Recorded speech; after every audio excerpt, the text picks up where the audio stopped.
Hi guys, thank you so much. तुम्ही सगळ्यांनी मिळून जो काही प्रतिसाद राखणदार या सिरीजला दिला आहे, खरं तर खूपच जास्त ओव्हरवेल्मिंग आहे माझ्यासाठी. कारण आम्ही करताना एवढं एक्सपेक्ट नव्हतं केलं की सिरीज एवढं चालेल. इव्हेंच्युअली आपण एखाद्या रीलच्या व्हिडिओला एवढं एक्सपेक्ट करतो की त्याचं मिलियनवरती व्ह्यूज जातील किंवा एक चांगल्या पद्धतीने मध्ये ती व्हिडिओ व्हायरल होईल, पण सिरीजचं एवढं गॅरंटी नव्हतं. आणि what I want to share with you guys, it's की लाईक ना, आम्ही पहिला स्क्रॅप करणार होतो. राखणदार शूट झालं होतं, मी फर्स्ट एपिसोड एडिट केला होता, नंतर फर्स्ट एपिसोड एडिट करून मी दुसरा तिसरा पण एडिट केला होता, पण मला ना मजा येत नव्हती. मग मी अमितला दाखवलं, मी प्रसादला दाखवलं, माझा भाऊ प्रणितला दाखवलं, आणि ते झालं असं की मला मजा नाही यायला लागली. आय वॉज लाईक की यार याच्यातनं मजा येत नाही आहे, एवढं प्रोडक्ट आपलं एवढं चांगलं वाटत नाही आहे. सो लोकांना काहीतरीच दाखवण्यापेक्षा आपण इट्स बेटर की आपण नको करूया. आणि मग मी असं ठरवलं की आपण राखणदार नाही करायचं, आपण कॅन्सल करूया. बट देन माझं असं झालं की यार एवढा चांगला विषय आहे, एवढा चांगल्या विषयावरती आपण शूट केलं आहे, गावी जाऊन शूट केलं आहे, तर थोडं अजून एडिटला मेहनत घेऊया. आणि असं म्हणून मग मी परत एडिटिंगला बसलो. भरपूर इफेक्ट्स वापरले, नवीन गोष्टी त्याच्यामध्ये मी पहिल्यांदा ट्रायआउट केल्या, त्या छान पण झाल्या आणि तुम्हाला सगळ्यांना त्या आवडत आहेत. सो तुमच्या सगळ्यांचं प्रेमसुद्धा मिळते. तर मग सेकंड एपिसोड झाल्यानंतर मला असं वाटलं की ना थोडी इथं मजा येते, तर आपण करू शकतो. सो आपण आज इथे हा व्हिडिओ किंवा हा ब्लॉग किंवा हा मेकिंग BTS तुम्ही ज्याला जे काय म्हणाल ते ह्यासाठी करतोय की राखणदार करत असताना काय काय गमती जमती घडल्या किंवा काय काय गोष्टी घडल्या ह्या मी तुम्हाला आता थोडं पटकन शेअर करणार आहे. सो राखणदारचं इन्स्पिरेशन मला कसं मिळालं, का करावीशी वाटली राखणदार, किंवा ती सिरीज कशी करावीशी वाटली, तर मी इंस्टाग्रामवरती स्टोरीज बघत होतो रात्रीच्या वेळेला, आणि निनाद म्हणून एक क्रिएटर आहे माझा मित्र, तुम्ही सगळे त्याला ओळखतच असाल, तर त्याने एक फोटो अपलोड केला होता त्याच्या स्टोरीवरती, आणि तो इथे तुम्हाला दिसेलसुद्धा. तो फोटो पाहिला ना, तर मी ॲज अ फोटोग्राफर तुम्हाला फोटो खूप आवडला, आणि मला असं वाटलं की यार असे व्हिज्युअल्स क्रिएट करायला मला मजा येईल, दिस इज समथिंग रिअली नाईस.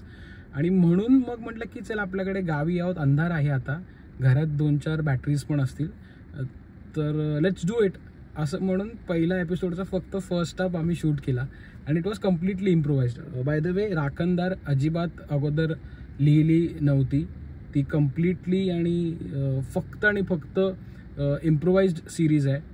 आम्ही अजिबात एकही वाक्य पेपरवरती लिहिलं नव्हतं, it was completely improvise series. So yes, निनादचा जो फोटो होता त्यांनी काढलेला, त्या फोटोला बघून मला ते व्हिज्युअल्स क्रिएट करावेसे वाटले, आणि मग तसं राखणदारचा प्रवास सुरू झाला. एक किस्सा मी तुम्हाला सगळ्यांना सांगतो. आम्ही राखणदार शूट करत होतो रात्री 12:30 ते 2:30 किंवा 2:30च्या दरम्यान आम्ही घराच्या बाहेर उभे राहून शूट करत होतो, आणि मला आजीने सांगितलं होतं की 4-5 दिवसा अगोदर गावी वाडीमध्ये आपल्या, म्हणजे आम्ही जिथे राहतो तिथे वाघ येऊन गेले आहे. तर ते डोक्यात होतं, आणि आम्ही शूट करत होतो.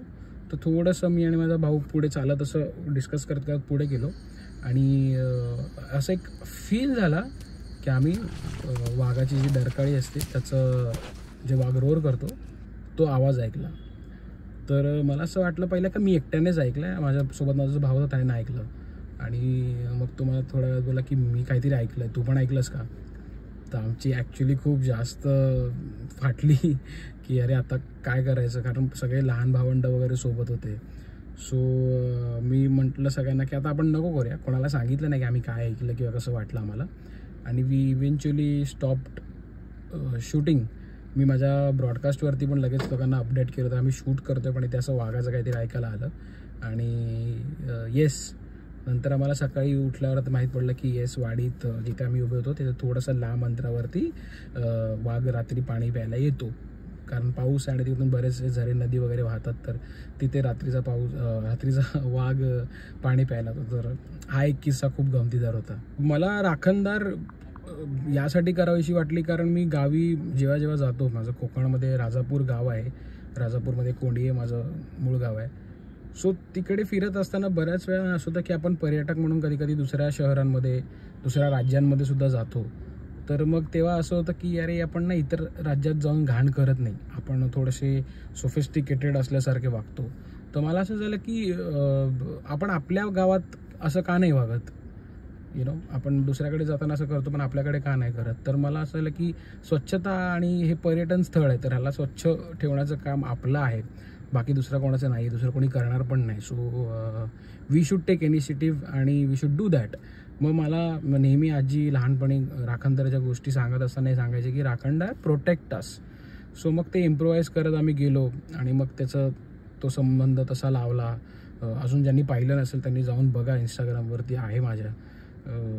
सो येस, ते सुद्धा पण खूप म्हणजे it was a fantastic feeling for me की वी कुड क्रिएट समथिंग लाईक दिस. आणि राखणदारचं जे टायटल ते माझी मैत्रीण आहे पल्लवी यमगार, तिने डिझाईन केलं आहे. राखणदारमध्ये जेवढे बॅकग्राऊंड स्कोर आहेत ते माझं ज्या इंडस्ट्रीवर सगळ्यात जास्त प्रेम आहे, मल्याळम इंडस्ट्री, त्या इंडस्ट्रीमधल्या फिल्म्सचे हे सगळे बॅकग्राऊंड स्कोर आहेत. सो बी इट थंडरम, नेहरू, देन तुंबाडमधले पण काही आहेत. मी ते पिक्चरचे डिटेल्स देतो, पोस्टर्स असतील त्यांचे, ते तुम्ही बघा आणि तुम्हाला जर वेळ मिळाला तर नक्की ते पिक्चरसुद्धा बघा. इट्स फंटॅस्टिक फिल्म्स, खूप चांगले फिल्म्स आहेत, तुम्हाला बघून खूप मजा येईल, you will love it. So त्या BGMsमुळे सिरीज एकंदरीत खूप जास्त चांगलं इम्पॅक्टफुल वाटतो. अमेझिंग, खूप मजा आली. 4th एपिसोड जो होता त्याची खूप ॲक्च्युली गोची झाली होती. जो क्लायमॅक्स आहे तो आम्ही धरणावरती शूट केला होता गावच्या, आणि तिकडे माझा माईक काम करत नव्हता आणि सगळा आवाज जो काही आहे तो खडखड असा आवाज येत होता. तर माझं असं झालं की आपण लोकांना 3 एपिसोड खूप चांगले दिलेत, let's not disappoint them by audio quality. म्हणून मग आम्ही कसं करून मेहनत करून, एक माझा मित्र आहे महेंद्र नांदगावकर म्हणून, त्यांनी आमच्यासाठी तो देवासारखा उभा राहिला आणि ही सेट की माझ्या स्टुडिओला आहे, आपण इथे डब करू आणि मग तुम्ही तो अपलोड करू शकता. The best part is like की मित्र का असावे चांगले तुमच्या आयुष्यात, कारण त्यांनी त्या डबिंगचे आमच्याकडून एकही रुपया घेतला नाही. खरं तर काय फार जमलं असतं त्याला, तो करू शकला असता. त्याचं स्टुडिओ म्हणजे तो तिकडे काम करतो आणि मला खूप आनंद झाला त्याला पाहून की तो तिकडे काम करतो आहे. आणि त्याचे बॉस पण जे आहेत त्यांनी पण खूप सपोर्ट केला. So thank you guys, thank you so much for that support. आणि मग एपिसोड डब झाला, मग एडिट झाला आणि मग तुम्ही पाहिलात. And now it's one of the best thing that we have ever created. So I am glad यार, आय एम जेन्युअनली ग्लॅड. मला खूप बरं वाटलं actually. So I am happy. My father and my mother both loved. आणि ह्याचा impact असा आला की ह्याच्यामुळे फॉलोअर्स खूप छान वाढलेत. So thank you. तर तुम्हा सगळ्यांना एका गोष्टीची खूप आतुरता असेल की राखणदार झालं, आता नेक्स्ट काय?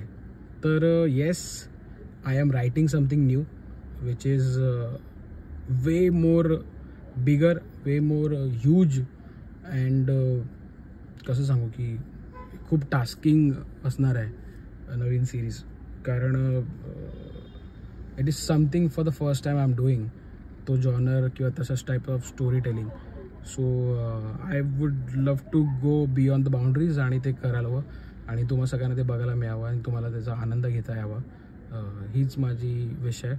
आणि yes, of course cherry on the cake it's की अमितचे 150K फॉलोअर्स क्रॉस झालेत.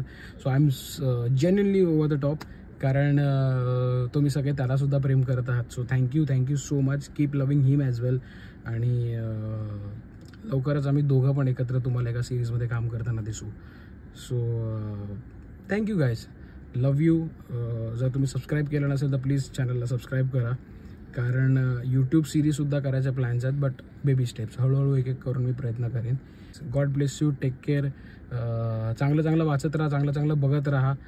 If you want to watch something nice, काही कळत नसेल तर मला DM करा, मी तुम्हाला सजेस्ट करेन. So keep loving guys. Thank you so much. All the best. Love you.